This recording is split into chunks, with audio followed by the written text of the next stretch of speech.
There's Ed Woodham.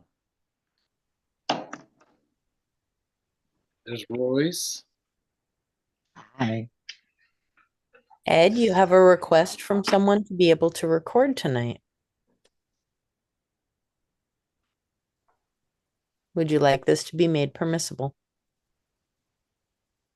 If somebody can record it, Yes, there has been a request to record. I have no problem with that unless any of the panelists do. I'm not a panelist, but you can call my agent. I'm gonna go ahead and approve their ability to record tonight then. As long as it would be great if they could share it with us as well, in case our recording doesn't work. That would be fab.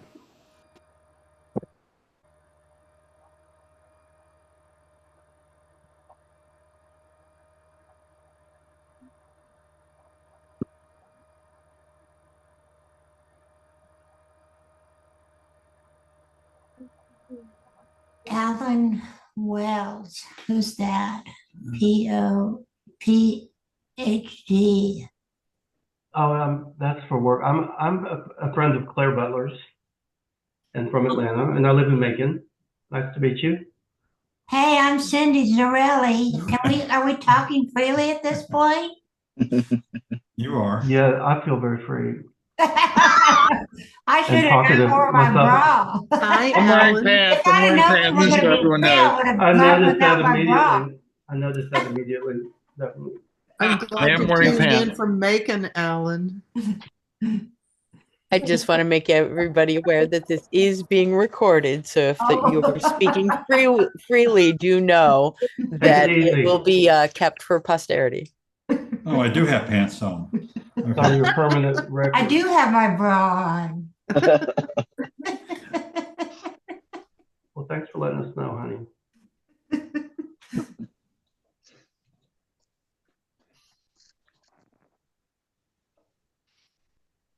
Should we get started, Angel?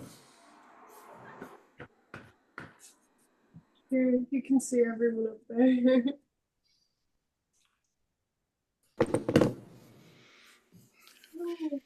Okay, that is there. Look at this.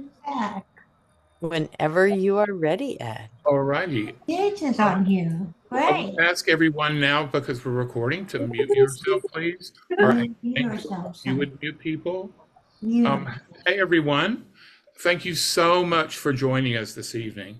My name is Ed Woodham, and I'm the proprietor of SHOWROOM, a very modest gallery located in my very small studio suite on East 29th Street in New York City. Tonight's event is being recorded and will be available on YouTube and on the SHOWROOM website. And for those of you that don't know me, I was born and bred in Atlanta, Georgia. I lived in New York City from 1980 to 87, and from 1990 to 97, I founded and directed the alternative art space 800 East in the old Fourth Ward. It wasn't called the old Fourth Ward then. And I returned to New York in 1998. I met Arge during the 1990s in Atlanta, and recently invited Arge to exhibit the current SHOWROOM presentation that's behind me, NewRetro, which opened November 24th, 2024, and it runs until March 24th, 2025. The drawings in NewRetro document a selection of legendary stories in the rich, culturally influential period of Atlanta's 1990s. Thanks so much to Randy Gue for moderating our upcoming panel. Our panelists, our illustrious panelists, are Clare Butler, David Goldman, David Richardson, and Rosser Shymanski. And a very special thanks to Angel Thompson for managing tonight's Zoom event. It's my great pleasure to introduce Jon Arge, widely known as simply Arge. Arge is a working artist located in Atlanta, Georgia, an anti-socialite. His nightlife and artwork collections are a part of the Stuart A. Rose Manuscript Archives and Rare Book Library at Emory University. Arge? Well, welcome everybody. I'm excited about tonight, and I'm excited to be here. I'm excited for everyone to be here. I want to thank everyone for joining in, and I want to thank especially the panelists and our moderator for doing this. I'm truly very excited. So that's it. Let's not hang out. Let's get started. What are we doing first? Now, I might point out that the invite I did is a sort of tribute to Lewis Covington, who was Velma Clusters. Lewis passed a number of years ago, but he worked at Etc. magazine, and he was the one who did all of my flyers and ads and posters and everything in the 1990s for the Metro shows and things like that. So when I was doing the show, doing a flyer for this, I thought it would be nice to just do a little tribute to Lewis. All right, are we going into we're going to show? Okay, now I'll tell you in the next one. I have to read this, so I apologize for that. Although there were 20 separate drawings, all executed during the 1990s, used for the 31 pieces in this show, we've chosen to feature 13 that best represent what we're going to talk about here tonight. Of course, a quick recap about how these pieces are produced. I do the drawing by hand, which is then reproduced mechanically onto transparency film. I then cut color aid paper and layer it back to front underneath the transparency to create the work you see. Because I use this process, I can repeat the image any number of times, but never the colors, giving each its own unique look and voice. So all of these drawings that we're seeing tonight were done in the 90s. I've just gone back recently for this show in New York and done new pieces, added, and you know, sort of applied my new principles to them as well. So this piece is X-Ray. This drawing was done on my ongoing theme that it's a Black holiday for a Valentine's Day party invitation. Next. Things go better with Coke. Of course, I've never done drugs personally, but people seem to enjoy them immensely. And, you know, I'm all about giving the people what they want. So I drew this. Next. Bling. I'm 100% 50-50. This drawing was done for Etc. Magazine's Etc. Zine section, although I can't recall the reason. Next. This was a self-portrait done. It was done for the front of the card inside the packs filled with color copies that I used to give anyone who had appeared in one of the Polaroids I took. So, you know, I would take your Polaroid one weekend, and then over the week I would get copies of it. And then the next weekend when I saw you, I would hand you those pictures, or copies of those pictures. Next. This is Betty Jack Devine and Dixie Richardson. I had painted their portraits on the walls of the American Music Show set. And this drawing was simply inspired by my desire to just keep drawing them. Of course, Dixie was Dick Richards, and Betty Jack Devine was none other than our esteemed panelist, Mr. David Goldman. Next. Your kind always thinks my kind belongs in the gutter. This drawing was done for the invitation to a bowling prom, which was a multi-location evening hosted by friends one year. Next. This is Aunt Pearl's fourth husband, Milo. This drawing was inspired by the fabricated backstory of a drag character named Aunt Pearl that my friend Mitchell did. Dressed in his grandmother's actual fashions that he stole every time he went home, she had been married as many times as she had been suddenly widowed and carried a small pearl-handled pistol in her purse because the parking garage of the Ponce, where she lived, just wasn't as safe as it once was. Next. This was John Waters and Devine. This drawing was done for my page in Mr. Chuck's Popcorn magazine to commemorate the lecture visit to Atlanta that John Waters did at the time. Next. Okay, the full title of this piece is Aunt Pearl's Pre-Popcorn Pink Panty Pull-Down Punch Party. This image was done for the invitation to an event my friends John and Mitchell hosted. And if I may for a moment, I think it needs to be noted that this was a pre-party. The party we went to before we went to the party. And it didn't even start until 10 p.m. itself. Never mind, we more than likely went out later after we'd already gone out twice. Next. Drinks are on me. I did this drawing after I got a drink thrown on me. Next. Sneaky Tiki. This drawing was an inspiration from a tiki garden party that some friends hosted. Next. This one, oh, I didn't write it down. This was done for Mr. Chuck's Popcorn. It's called Hot Buttered Martini. And it was done for, I don't remember, I think a Flyer, Mr. Chuck's Popcorn magazine, down at Velvet, and the club night at Velvet upstairs. Next. This one was called Take Me to Your Leader. Again, this drawing was done for my page in Mr. Chuck's Popcorn magazine. And it's funny now looking back, it's a little bit of a love letter to drunk driving, but such was the way then. And then next, the wet set. This drawing is a detail of a larger one done for use in the promotions of a wet jockey shorts contest that my friend Peg, who was hosting there, Hal Gresham, emceed, and Paulie Vegas hosted for his birthday at Trips Bar. And next, I think that's it. And then this starts the video of the show that is currently in New York at Ed Woodham's showroom.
It's wonderful, just wonderful.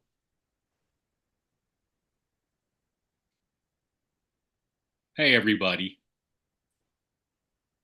So, I guess at this point, I would like to introduce our moderator. I wrote a little something. We are most fortunate tonight to have as our moderator, Randy Gue, Assistant Director of Collection Development and Curator of Political, Culture, and Social Movements for the Stuart A. Rose Manuscript Archives and Rare Book Library at Emory University. He has been instrumental in the ongoing establishment and building of the LGBTQ collections there, in addition to numerous others that document such diverse themes as contemporary art, punk rock, and photography. Over the years, he has been recognized many times among his peers with awards and is a tireless champion of protecting not only the voices of the marginalized, but their histories as well. On a personal note, he is a treasured friend and an amazing human. So, without further ado, please help me in welcoming the man who puts the punk in punctual, Randy Gue. Good evening. How y'all doing? Arge, thank you very much for that kind introduction. Thank you for being here. I really appreciate it. So tonight, we're taking a once upon a time trip to an Atlanta that no longer exists. But what a place this weird old Atlanta was. So curator Daniel Fuller was the first to use that phrase, weird old Atlanta, to lovingly describe the art scene in town Atlanta as we called it in the 1980s and 1990s. This phrase struck me because it made me think immediately of Grail Marcus's book, Invisible Republic, about Bob Dylan and the Basement Tapes. Marcus uses the phrase in reference to Harry Smith's anthology of American folk music. And I use Weird Old Atlanta to evoke, like Smith's record, a more idiosyncratic place. An Atlanta that was an underground republic of creativity, art, music, and performance. This is the land where we are headed to this evening. So I got a few housekeeping things before I introduce our star-studded panel. This conversation will go for about 45 minutes. So we're looking at around 8:10 or so. We'll have a short time for questions. If you have questions for the group, please type them in the chat and we will rummage around in there and pull questions out. We also understand that some people, those of you on phones and with other issues may not be able to use the chat, so you can wave your arms frantically and we will try and get to you. And with that, it gives me great pleasure to introduce our star-studded panel. You've already met Arge, so he's a man who needs no introduction. So I will start by introducing Clare Butler. Clare is an Atlanta artist, writer, performer, and personality who has formed long-term and deep connections with some of the most inappropriate people. Clare's advice, if you want to look great, never wear anything whiter than your teeth. Welcome, Clare. Thank you for joining us. Hi, thank you for having me. Next up, I'd like to introduce David Goldman. David published hundreds of articles in the Atlanta gay press in the 1990s and frequently performed on public access television's The American Music Show. He currently lives within earshot of Daytona International Speedway.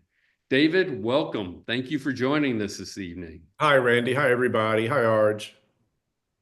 All right, next up, I'd like to welcome David Richardson. David is an early 1990s transgressive drag and performance artist who was a founding member of the comedic drag troupe Eleganza. Eleganza pushed the boundaries of good taste and what is considered fashion and entertainment. Welcome, David. Thank you for joining us. Thanks for having me. And last, but certainly not least, it is my great pleasure to introduce Rosser Shymanski. Rosser is a visual and performance artist and a comedic character actor of international notoriety. He has collaborated extensively with fellow creators for decades, including both Arge and Ed Woodham. He is based in Atlanta. Great Rosser, to be here. Great to be here. thanks for joining us. So I thought we would start with this because I noticed each of you, there's one thing that ties all of y'all together is that each of you came to Atlanta from somewhere else. So I thought I would start by asking you why and when you came to Atlanta to get us started. Who wants to go first? Claire. Okay, I will. I moved to Atlanta in 1978 to come to college. I had been high school classmates with John Witherspoon, who is living in New York now. And we lived next door to each other at Pershing Point. I lived in the hotel building and he lived in the smaller 1410 building next door. And we were in college together and then had a band together for a long time, the Now Explosion, before he moved to New York and was involved in a lot of crazy great things up there. And I moved there from South Georgia. That's where we both went to high school. Who wants to go next? I'll go. I moved here I'm back in Atlanta now. I bounced around a bit. But I moved to Atlanta in 1991, I believe. But I'd already been coming for a few years. I went to college in Savannah. And, you know, Savannah, it only had 3 bars at the time. And, you know, we just ended up in Atlanta every weekend. And then after I got thrown out of school, there wasn't much point in being down there. I just made the plunge. I don't know, I got headhunted for a job up here, and I came and took it, and then, at the Ritz, and that's how I got here. So 91 from Savannah, but I'm originally from Florida. I'll go next. I moved here in 1987 from Charlotte, North Carolina. At the time, Atlanta was like a big mecca for gay people, all in the South and all over, really. They were kind of coming here because it was kind of the big city in the South, and artsy types and all kind of crazy stuff going on. And I had a lot of friends that were coming here as well, so I already had a built-in set of people that I knew when I got here, but immediately hit the club scene and met tons of people. It was so easy to meet people back then and to make connections. And it was just a magical golden era, I feel like. It was a great move. I'm so glad I moved here when I did. Excellent. Well, I'll go next so Rosser can close. I came here from to Atlanta from a small town in South Carolina. You had to go down a 2-lane road to get to it, no matter how you went. And I went to college in that town, lived with my parents, lived at home. And after I got my English degree, I worked in a bookstore in the mall, the one mall. And I realized pretty fast that if I was going to do anything in journalism, and if I was going to live any kind of a gay life, I had to get out of town.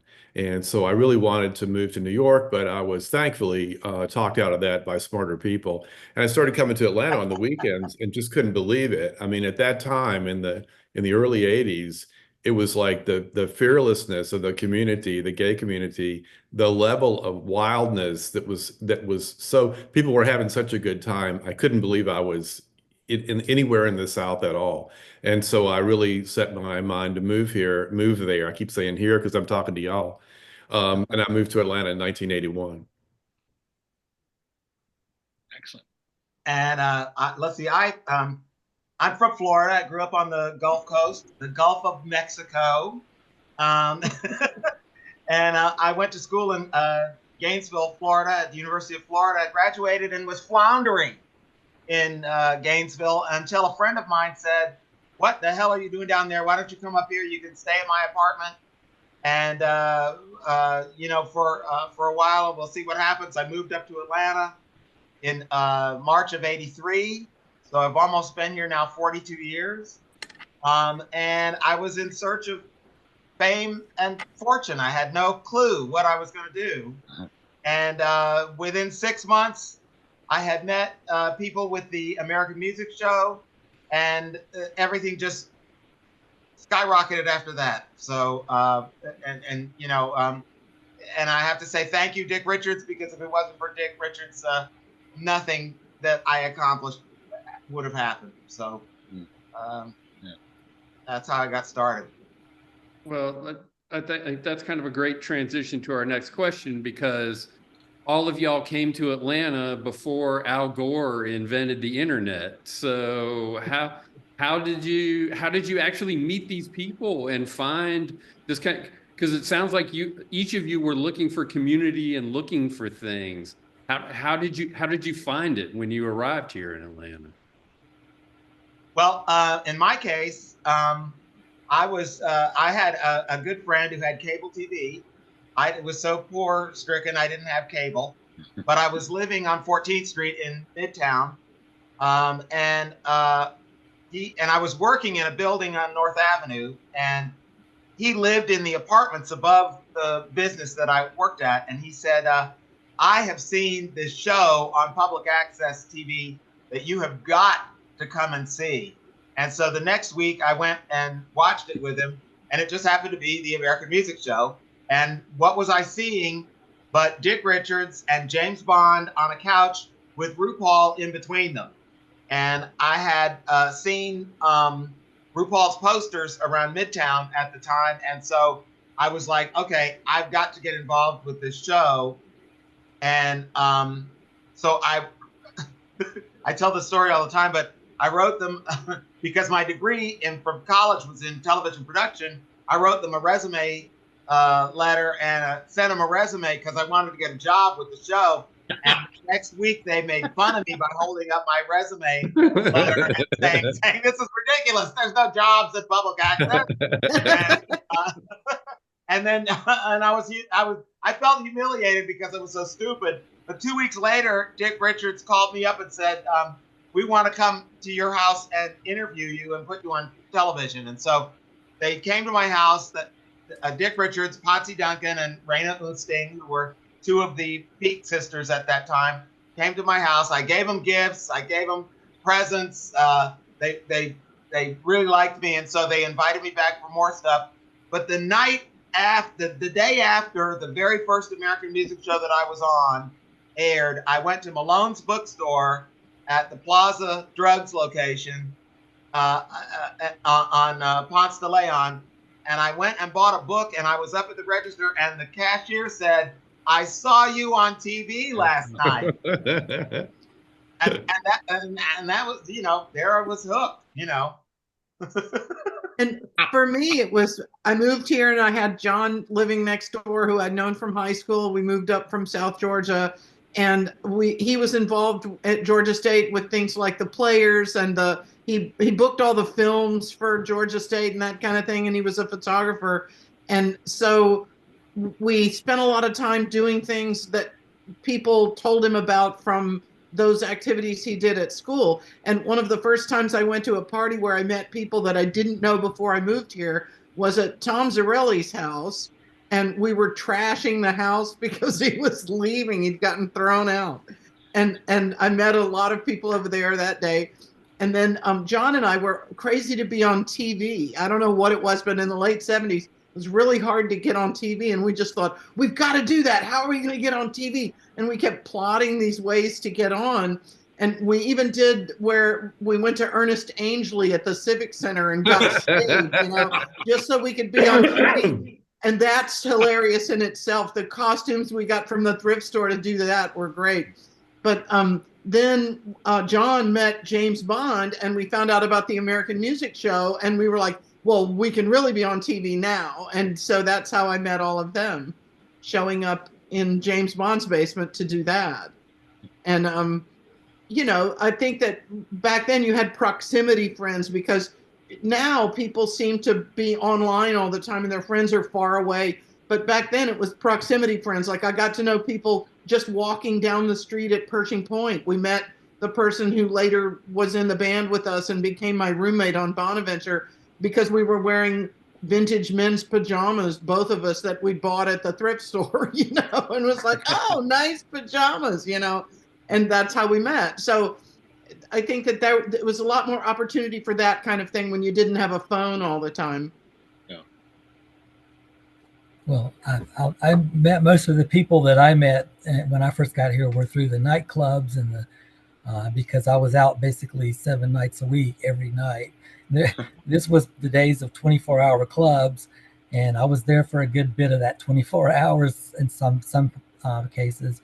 But I figured out pretty quickly a lot of the people that I kind of became good friends with were the bartenders and the door people and the people that actually worked in the clubs. And one of the benefits of that is you get in free and you get free drinks. Not that I really drank much back then, but it was a benefit. Yeah. And also the photographers, I was always, all the art school students that I met and all I was really drawn to the photographers because I'm a camera whore.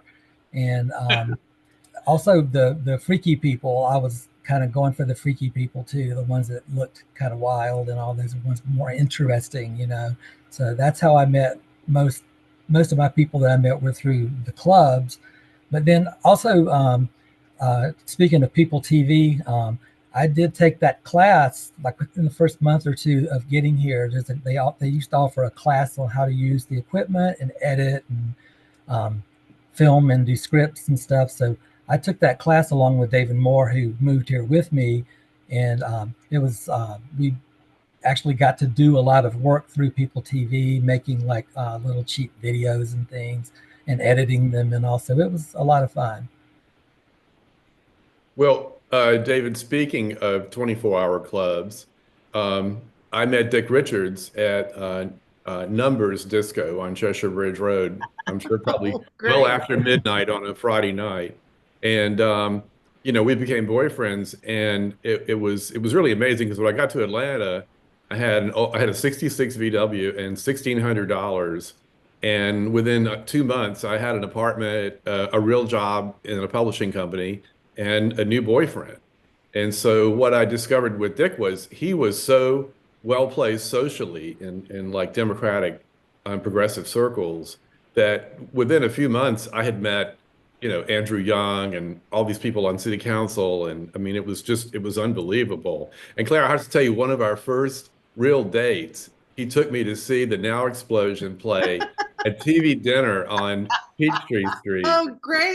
Yeah. I think it may have been y'all's first Atlanta show. I don't know if it was. It was a really early show for you. I remember that. And then between sets, we went to the Varsity and had hot dogs and beers. Oh, that's great. I love that. That's so good. TV dinner was a fabulous club. It was crazy. I don't even think they had a liquor license, did they?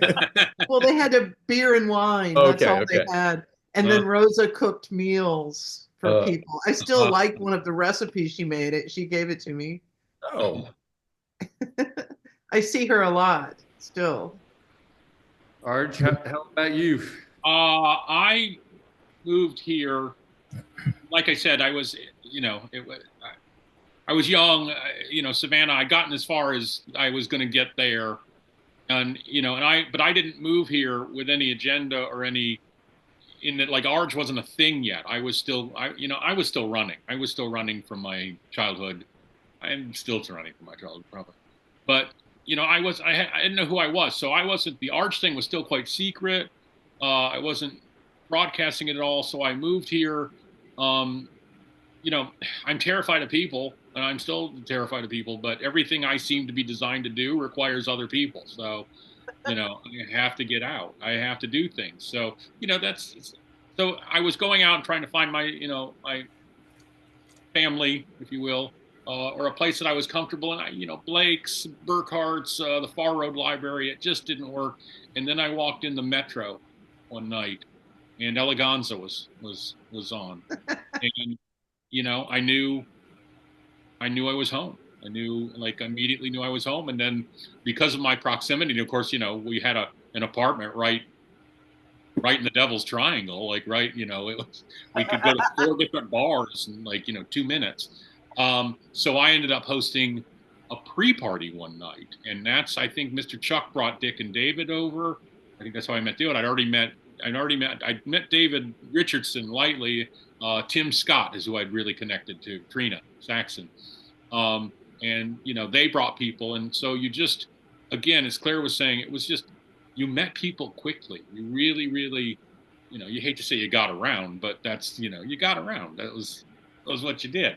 So, yeah, it was, I suppose it's nice now having the support network that we didn't have. We had to come looking for.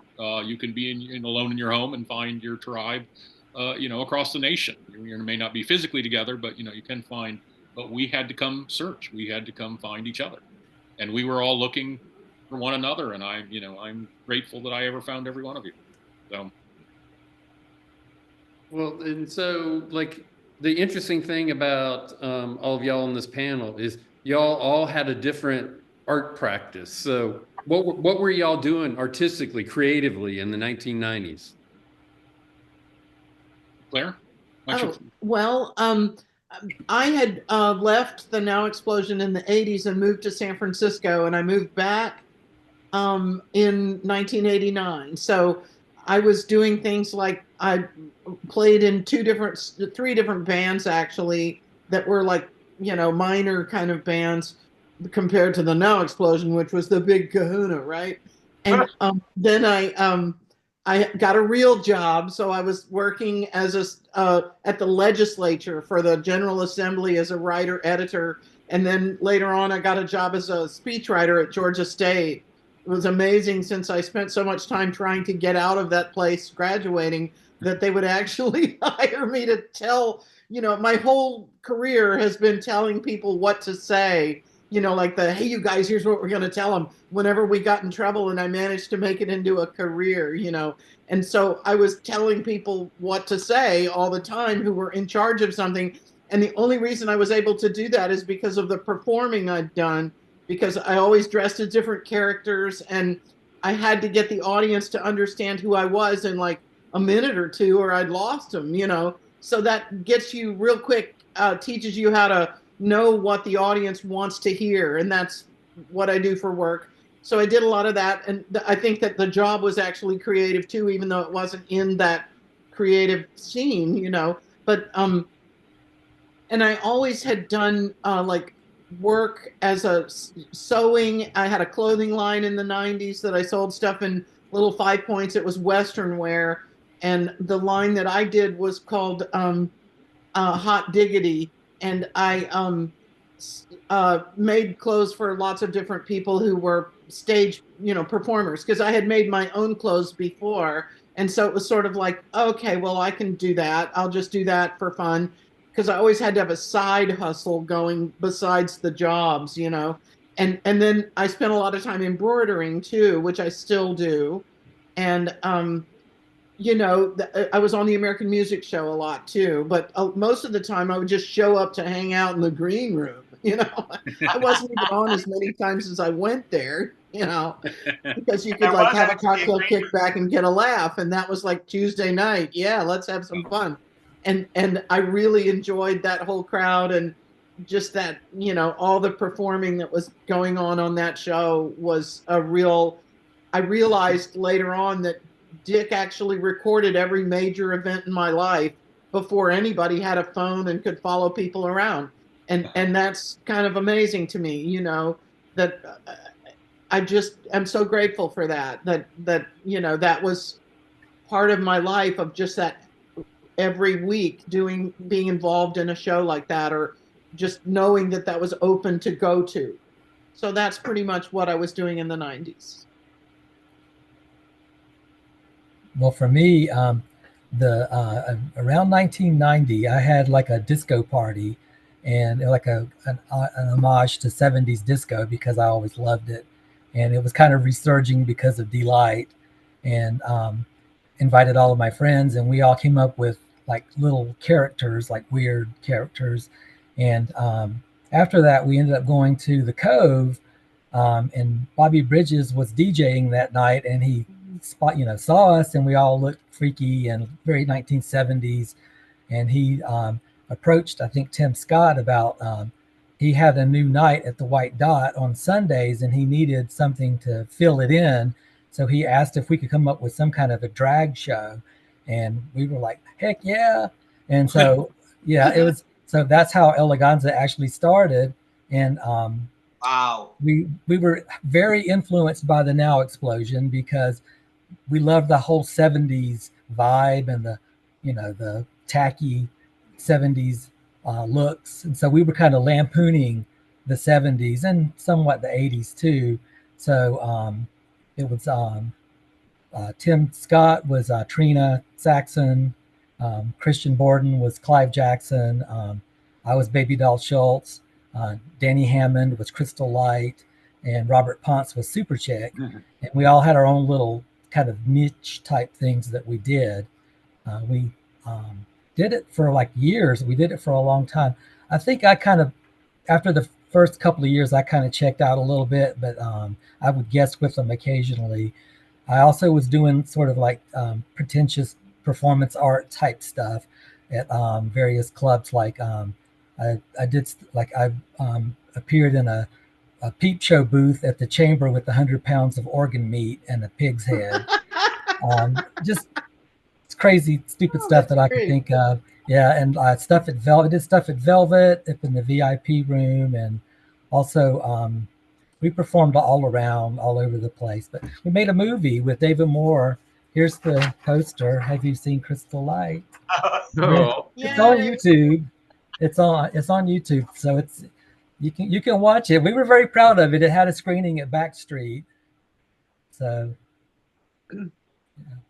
I'm so pleased that Eleganza invited me to be a guest performer a few times. It was such a fun thing. Yes, we it was crazy stuff. Like one time we had a Beautify America thing. It was on July 4th. And so we basically did makeovers for two guys in the audience and turned them into crazy drag queens, just smearing makeup on their face. And then we brought them out and we were all dancing to We're All American Girls, the Sister Sledge song. And then we attacked them with cans of shaving cream and, creamed them down and then wrestled them to the ground and stuff. I don't know why we did it, but it was fun. So I got to wrestle in a kiddie pool full of pork and beans. We did. We had crazy theme shows. We also had a fashion earthquake where we had a fashion show that turned in. It was so great that I guess it caused an earthquake. So. We did stupid theme shows. Well, Claire, one thing that I wrote about the Now Explosion one time that I think was really smart was I said that your genius was that you had the nerve to revive the 70s while everybody was still really embarrassed about the 70s. We were like, what can we do? Well, we need to do something that's way too soon, Yes, yes. Our whole idea was to just get people to say, oh, we just wanted them to laugh. Well, to get to Randy's question, I had a kind of a weird experience because in the 80s, I was working really, really hard and couldn't go out that much. Then I lost my job in 89 and started freelance writing. So I didn't have, any money hardly, but we had a lot of free time and started going to the clubs. And so that was kind of how we kind of came out into the nightlife society thing. But Dick liked that I could do a lot of accents. And so he asked me to start doing things on the show. And then one of the things I did on the show was Betty Jack Divine, which really took off and was a hit with people. It was this boozy limousine liberal, y'all know that. And then from that, Mr. Chuck asked me to write a society column for Popcorn magazine. And then from that, I went and wrote an advice column for Et Cetera. And then for there, I went and was a staff writer at Southern Voice. So it was sort of like getting involved in the crazy nightlife thing actually turned into it really helped my career over the long term. That's great. I was in college for art, but I didn't have any major focus at that point. And I didn't really know, I just kind of created all over the place. I do now. And then when I got thrown out, I thought that was it for art. I was just done forever. And so when I moved, I was frustrated because I was waiting tables and I was a frustrated artist. So all of the art I was doing was clandestine. The stickers, I used to do some found imagery stuff and put them up on, posts and things like that. But I wasn't directly naming myself or doing any art, but I was frustrated. So I was keeping my journal, my diary, as if it was like a graphic novel. And I would do real intricate drawings in this book, but nothing for the public. And then those sailors, because what happened was I just would do one strong drawing and the words around it. And then once I kind of came out of my shell and, as I said, at Eleganza, I discovered Eleganza. And then I used to leave stickers anonymously, packs of stickers. And one night, Trina Saxon, Tim opened his purse and he'd taken the entire stack of stickers I'd left. And I said, I don't know what made me say it, but I was like, that's me. I do that. And Tim was like, no, it's not. And I went, what? And he went, no, that guy's funny. So, but within a week, I had my own night at his Sexy Sunday, at his promotion. He gave me an Arge night. And then within like a few weeks, I think I'd left the Ritz and discovered or realized that if I did the drawing, then an Et Cetera or the bar would pay me extra to put it on the flyer. So then, I started doing the drawings for the flyer. It was the strong drawings that were in the diary. I just kind of moved out and never touched the diary again. I would just do the strong, one strong image instead of words and things like that. But it was just, when I first moved here, there was no art. There was just a clandestine. So, Rosser? Well, I had always made stuff out of nothing growing up, just making things. And I really got much into it just before moving to Atlanta. And getting here, of course, just inspired me so much. And so then I decided to start doing paintings. So I started doing artwork like this, where I don't know if you can see it, but it's painted on glass on the reverse side, and you look at it through the glass. I did hundreds of these 8x10s, and eventually had a show at the bar on Peachtree, which was pretty amazing and made me a whole lot of money because a lot of people bought my artwork. They were also very popular with the people at the American Music Show. For the first couple of years that I went to the show, I was giving away artwork that I made like crazy. Buttons, pins, jewelry, bracelets, you know, all kinds of stuff that I would make. I just made all kinds of things. And then one day, one of the members of the original Singing Peak Sisters decided that she wanted to put the Peak Sisters back together again. And Dick Richards looked at me and said, why don't you be a Peak Sister? And I said, okay, well, okay. And so I thought, okay, well, I'll dress up and I'll be a Peak for this, you know, I'll do the Peak for this one show or whatever, you know, because I really, I mean, it's been bitten by the Be On Video bug, you know, even though that's not what I originally had been in television production for. So anyway, I became a Peak Sister. Well,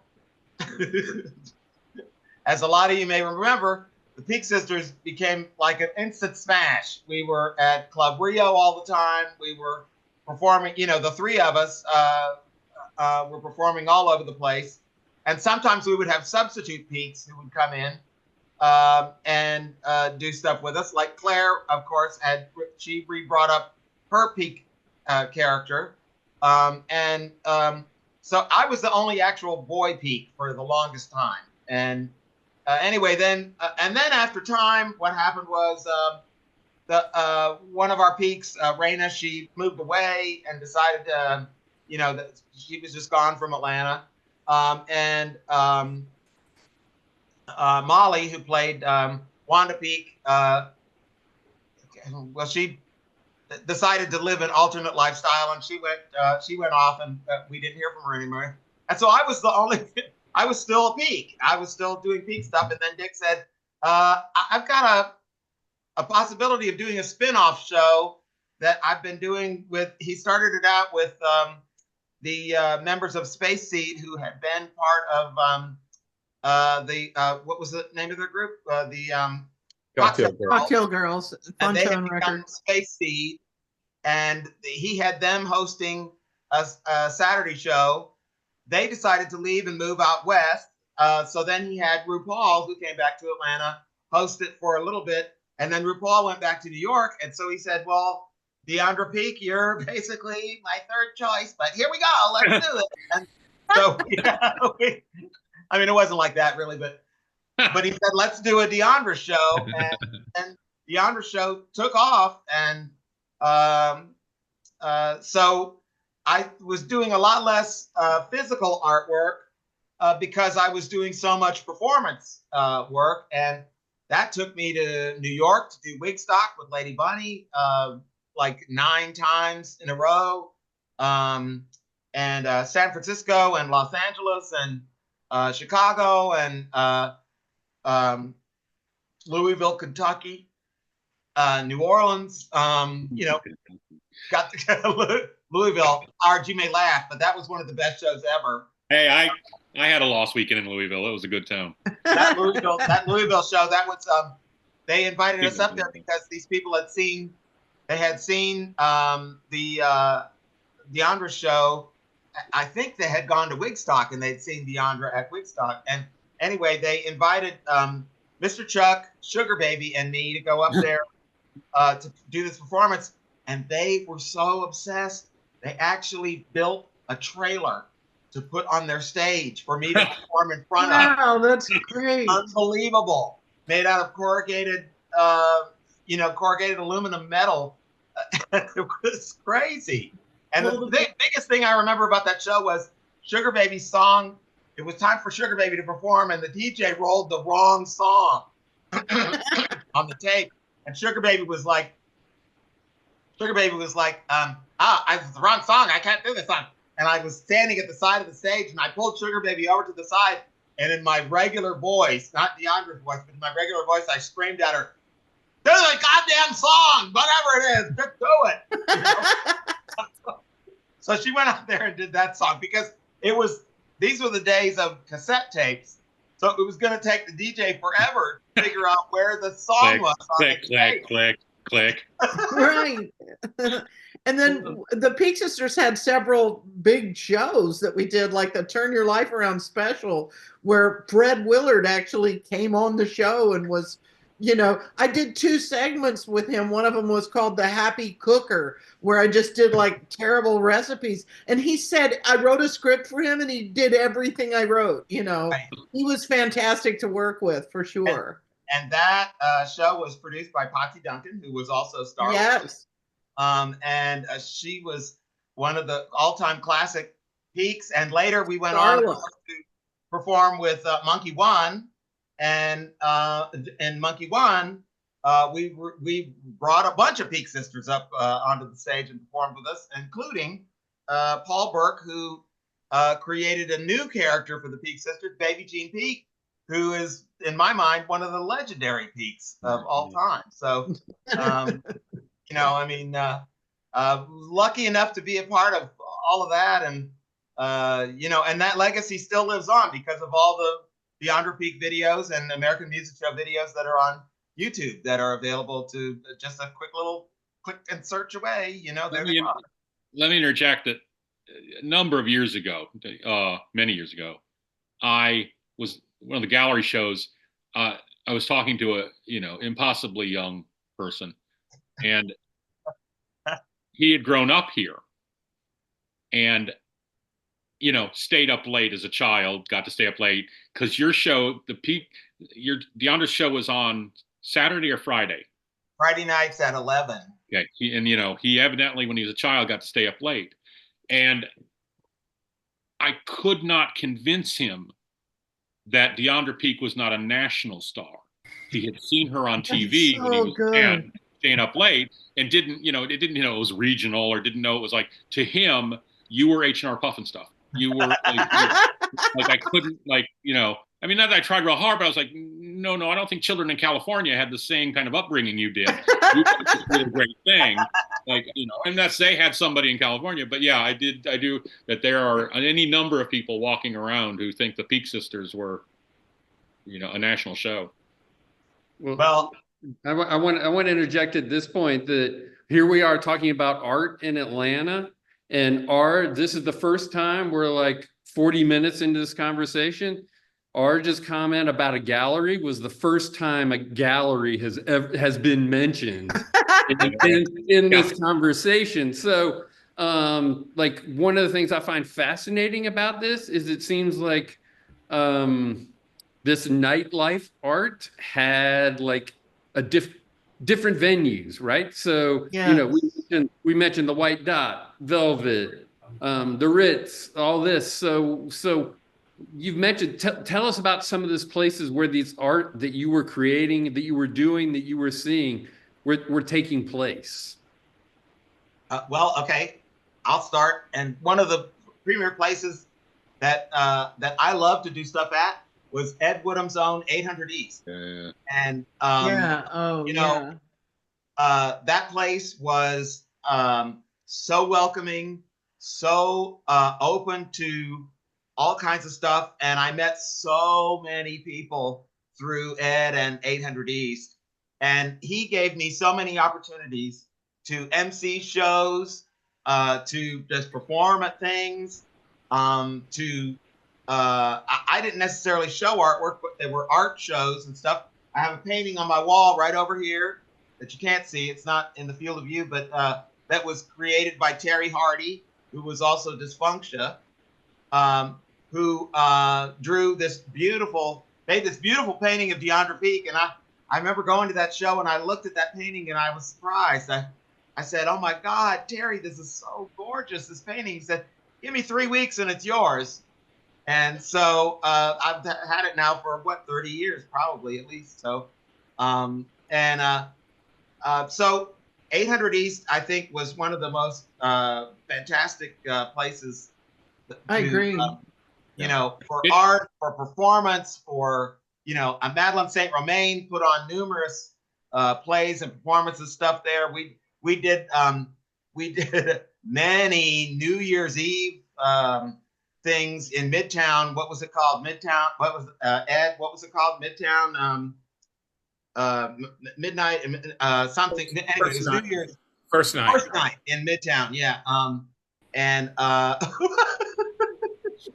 That one time we did the wrestling ring. In, I mean, oh my gosh, yes. And as Royce is now saying to everybody, the 24-hour show and the homo show. Oh my gosh, you know, Ed gave us just so many opportunities with 800 East to be queer and be here, you know. I'm realizing I think 800 East was the first place I exhibited artwork in Atlanta. Oh, that's great. I have to go back and look, but I think, yeah, I think it was 800 East was the first place in one of the shows. Yeah, and then actually, and then we did a play that closed out 800 East. We were the very last thing to happen at 800 East. We did The Artificial Jungle by Charles Ludlam, and I played Mrs. Nerdiger in that play. And you were in a wheelchair, weren't you? Well, I was in a wheelchair for the fourth act, where after I'd had a stroke, and I had to sit there with this blank stare because I'd had a stroke and I couldn't do it, while all this comedy was going around me, you know, and stuff. And it was a great. I have a Polaroid I took of you. And that was another thing that was produced by Potsy Duncan. That was a fabulous play. It was one of the first times I'd ever done anything where I had to learn a script, because most everything I did was impromptu and off the cuff, you know. So learning a script was a little tough for me, but they had confidence in me and I did it. The Polaroid I have of you in the wheelchair, you wrote "Stroke Me, Lover." And I never really understood that I'd forgotten your character had a stroke. I just thought it was. My favorite picture is me pounding on the aquarium that was, that was on the set, because it took place in a pet shop, you know, and. So we're running out of time, but so what are some other places besides 800 East that like this kind of nightlife art culture went on? Well, it wasn't back in the 80s. I think it was the Nightery Club and the Celebrity Club were completely 100% that. And I spent a lot of time there. Tom Zerilli was a manager there and at both places. And I met a lot of people here at one of those places. And that was a lot of underground art scene kind of thing. Yeah, I think that the top hotspots, you can't not mention Metro when it was run by Arge and Roger, and the Popcorn Night at the Velvet Club. Oh, right, yeah, Popcorn Night. That was just because it was. I mean, at that point, you know, we had our own TV show, we had our own record company, Funtone USA, we had our own magazine, and so it was like we had this self-feeding thing that was really going on for a while, and then had a much wider audience because it was on TV and it was at you know, big nightclubs that people went to. And Popcorn I also had a side gig on. Yeah, Club Velvet. There was a lot going on at Club Velvet. They had their popcorn night, and there was a good bit going on at weekends too. They went through a phase of having like little shows and performances and all. I did want to also mention it wasn't really a gallery, but my hubby Dave and I sold a good bit of art at Stephen Malcolm's Space Tribe, which was a store in East Atlanta. Yeah, he was very open to the community and people making things. And Dave also sold a ton of like pillows. He would make these amoeba shaped or octopus shaped pillows, amorphous pillows, and he sold a good many of them there. Space Tribe was great in that across the street from Space Tribe, there was a bar called Fountainhead. All right. Yeah, I Yes. remember that. Alan ran it or owned it, and Alan, I can't think of his last name. Oh, he'll kill me. But yeah, it was a great space, and it was just across the street. So all you had to do was stumble across, And that location used to be the old Union Mission thrift store, which is one of the best thrift stores I ever Oh, shopped. really? Oh, wow. Yeah. But the Fountainhead space? Yeah. Oh, wow. Yeah. But yeah, so That there and the ones next door, corner. like several stores. They divided it. All right, so we're down to the last question, right? Okay. Looking back, what means the most to you? I need time to figure that out, so I'll let somebody else go. I can say that. This goes back to the 80s too. When I first moved here, I came from a place where there were a lot of gay people. We had drag shows that were in the yearbook of my high school that were full-on drag shows, not that powder puff stuff, but full-on drag at the school, sponsored by the school.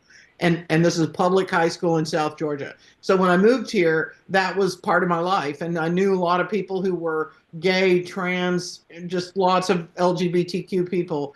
And the thing that surprised me the most was people coming to our shows saying, I got kicked out of my house when I was 15, or I just got kicked out of my house, and I feel like I've got a family now. And that was so important to me, to make people feel like, yeah, you can create a life and create a family for yourself, and you're not alone. Here is your tribe, here are your people. And I have people coming up to me even now telling me stories that I don't remember at all about those experiences. And that is the thing that I just feel so good about, that whatever I was involved in, we made people feel like they were a person who legitimately had a way to be in this world, and we loved them. And that's the thing I take away the most.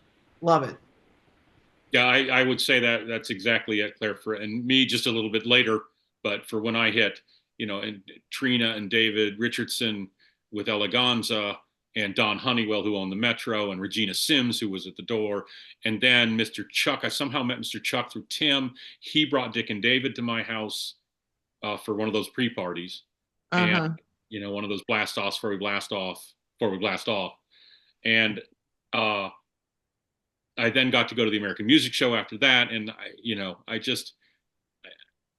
I felt, for the first time, really, I felt safe, and I felt recognized, and I felt, appreciated. Good. And I felt that. So. Yeah. And the acceptance, like people would accept you for, who you were. You didn't have to pretend or hide or anything. You could be as crazy or wild as you But I wanted. mean, the ironic thing is pretending was a knee-jerk reaction to what I was and what I was running from. So, I finally, when I was able to really make up who I wanted to be, I mean, the name, the everything, and, this whole new person, people accepted for what you had the confidence to stand there and say you were. That's what people accepted you for. That's excellent. excellent. It was not, the life I was raised in was all, I don't know what to say, but it was all, it was based on, what's that word? Oh, reputations. It was based on reputations and things like that. People, the yacht club, things like that. And it wasn't who I was. So it is kind of ironic that, like, when I finally could make up a truth, people accepted it as gospel. And it was, so that was the wonderful part about it. Yeah, I had somebody tell me a story the other day I didn't remember at all, where she said, I was 15, got kicked out of my house, and then she said, I just remember waking up at the celebrity club and you guys standing around saying, let's give her Julie Newmar eyes. We were putting makeup on her, So I love that kind of thing, just thinking about that and making people feel like they fit in. And for me, I guess it was the people had confidence in me to allow me to explore sides of myself that I didn't even know existed. And, and through that, I was able to create joy and laughter in so many people who have told me later that one of the things that they love so much about my characters is that I made them laugh, and that is such a wonderful thing. Oh yeah. All right. Well, so are y'all willing to take some questions? Stump the chumps. Are y'all willing to take some questions? Yeah. I would love it. All right. If you have some questions, please put them in the chat. Well, I will say this. I saw Brad Dixon submitted a question about Angie Bowie. He said, whatever happened to Angie Bowie? And I will say this. I'm still in touch with Angie Bowie today. She's living in Tucson. She's having a great life in Tucson. She's a wonderful person. You know, Angie, sometimes a little abrasive, it seemed like for some folks. But to me, Angie just was right straight on Angie Bowie. And I just love her so much. And I think everything that she has told me, I think is the truth about her life and the things that she's experienced and stuff. And so whatever you might have read about her, if it's, you know, stuff that's hard to believe, in a lot of cases, it's actually probably the truth. But, you know, Brad, she's back on Facebook. Just do a search for her. She's back on Facebook. She's got a book out too. And she's she's redoing a webpage and all kinds of stuff. So, and Angie, you know, she had lived with Dick and David at World Headquarters for a little bit. That's how we all got to know her, because she was friends with Auntie Jane County. And so, you know, she kind of came into our world with her daughter Stasha, and I'm good buddies with Stasha to this day, who is now a realtor living in Texas. And, you know, the two of them are just a wonderful gems. So, you know, yeah, Angie's doing great. We saw Jane County last night. Yeah, she was at Emory. She's got a showroom at Emory, and it looks great and is fabulous. And you know, I took her picture and she did the. Absolutely. Yeah. All right. So we have another where is someone. So someone wants to know where Mr. Chuck is these days. I don't know. I saw Mr. Chuck probably about, how long was it? Like 7 years ago. He was doing landscaping somewhere around in Midtown. We just saw him walking on the street, and there's, oh, Mr. Chuck. So that was probably 7 years ago. Wow. I've reached out a number of times through Gigi when she's in town. But he and Daniel, I just can't, you know, I hear he's doing well, but isn't in, you know, I can't seem to get in front of him. So I hope he's well. I have so much to be thankful to him for. He inspired a lot of people. Yeah, I have a lot to be thankful to him for. Or blame, I'm not sure. I'm not sure how that works out, but depending on the book I write, I guess. And Tom it says that we left out Benjamin, Act Up, obviously, in the Taboo group with King Thaxton. So, well, Benjamin, you know, my late husband played in every band he was ever in, except the ones in the 80s, from the 90s on. And I can tell you that person had a cult around him, and I love the cult of Benjamin. He made people feel really seen and understood, and everybody who felt that from him just adored him. And I think he's a wonderful person. I'm sorry he's not among the living now. Yeah, absolutely. Well, it was so wonderful. I mean, I remember the parade, the little 5 Yeah. And Grace Jones at the Fox. And of course, his performance on the American Music Show of Somebody's House Always Burns at Christmas on the Christmas special. One of my all-time favorite songs. And somebody sent me some drag queen in San Francisco is now doing it as her piece. You know, that's her big number. You know, she's got a great way of. I love it. You can pull it up on YouTube. It's fantastic. Connie Haynes wrote that song. She lives in North Georgia now, but that's a great song. Just fantastic. Quick story, because you brought it up. A quick story about Super Chick and parades. We went down the Pride Parade one year, and Super Chick was on a float, if you will. It was like just a short flatbed, and it had a rattan, one of those Morticia chairs, and some palms, maybe. I can't remember. But you know, the Queen of Denial, I think, was on the sash, and Great. I took I have a Polaroid, but I ran out to the thing to get, because it's Polaroid, you can't take it far away, and plus I didn't take candids, so I ran out to the thing, and Super Chick's like, in the parade, asleep. That's great. And I'm like, Super Chick, Wake up. Robert, and he's like, oh, what, Arge, what? And I'm like, the parade. And he's like, what parade? And I'm like, the one you're in. And he was, I have a lovely Polaroid, because he went. Super Chick lived in the very best apartment anyone could ever live in, as far as a dress goes.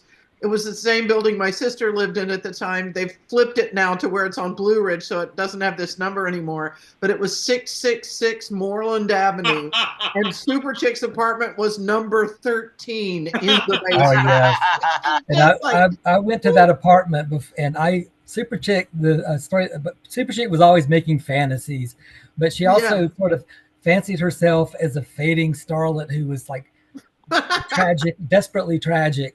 Great. And, I came in Super Chick's apartment 13 at that complex, and he was trying to commit suicide. His head was in the oven, and he was, but it was an electric. It wasn't even gas. So, I mean, everything was like a little act. So that's so good. Super Chick was a riot. Everything was so funny. I loved Super Chick. It was so hilarious. Yes. Oh, and then one more story about Super Chick. I went to his house, and he had put up all these plaster columns everywhere, like Roman style, and gauzy white curtains draping off the ceiling. I was like, oh my God, it's very Estee Lauder. And I was like, this looks great. And he was like, well, I was going for Moroccan fantasy, but it came out more like Last Days of Pompeii. Everything with Super Chick was like that. That's a great thing to end on. So thank you all very much for. Thank you. We are way over time, so thank you for a great almost hour conversation. Thank you. Thank you, Randy. Thank you, Arge. Tuned in. I'm so grateful you all came, and I'm so and if you ask me about looking back, what do I appreciate most? It's this panel right here. It's my friends that we're all still connected in some way, that and this is a great way to see y'all staying home. So, but we were all luckier than we knew, and I wish that I had stopped a little more and felt a little safer, allowed myself to feel a little safer. But it really tonight's wonderful. Thank you. Thank you. Thanks you also. Claire, thank you very much for joining us. I loved it. David Goldman, thank you so much for joining us. Thanks, everybody. Great time. Love you. David Richardson, thank you so much for joining us. David, thank you. Rosser, thank you for joining us. Love it. This is like an Agatha Christie. Where are they all going? I'm going to turn it over to you to to take us on out of here. What am I doing? I don't. Oh dear, I don't know. I don't have any. I didn't prepare any closing statements. I just. I'm. As I said, I'm very thankful to everybody for tonight. I'll help you, Arge. Oh, hey, Ed. No, good. I'm not alone. So yeah, I just want to thank everybody again, and everybody who tuned in, and everybody who ever watches us. I want to say thank you, and let's not be strangers. So I will turn it over to Ed now. Thank you so much, Arge. It's really been heartwarming to look back at such a special time that we all spent together. And a very special thanks to the fabulous Randy, our moderating, our esteemed panelists, Claire, David, and David, Rosser, and of course, Arge. Thank you for joining us all on Zoom, everyone in the audience. And just to let you know, many of Arge's artworks are still available at showroom.love, or you can email me at edwoodham@gmail.com, and I'll put that in the chat now. You can, and just by the way, FYI, all funds go directly to Arge. A special family announcement: if you're based in Atlanta or visiting, run, but don't walk, to see the legendary Jane County Electric Dreams art exhibition at Emory University Visual Arts Building. It's amazing. Now until April 25th. And so you've already seen it, Arge? Yeah, I saw it last night. It's a big show. It's a big show too. There are a lot of works, and her style is, she's really, it's different. It's I don't know. It's marvelous. You can, it's marvelous. And Jane was fabulous. And in closing, today, amidst all the chaos and the fear and the precarious unknown that attempts to pervade our well-beings right now, I want to give voice, as we've seen tonight, to the power of love and its magnificent, transformative, enduring abilities. So thanks, everyone. And I will make this recording available on showroom.love, which I put in the chat, and on YouTube as well. So thank you so much, everyone. Thank you. Have a good night. Good night. And we'll ask the panelists to stay on. Oh, okay. Whoops. Goodbye to everyone else.